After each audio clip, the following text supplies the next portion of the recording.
Hey guys, welcome back to the channel. So you notice we haven't started any digging or any setting blocks or anything like that. We've just been making blocks, and the reason is before you start digging the foundation, you want to have enough blocks to go around, completely around the fence perimeter.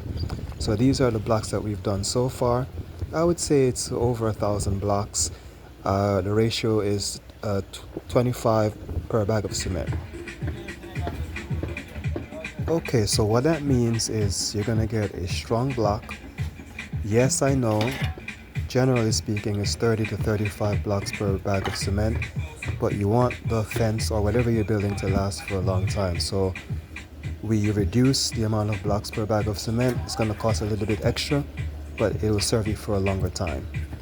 All right, peace.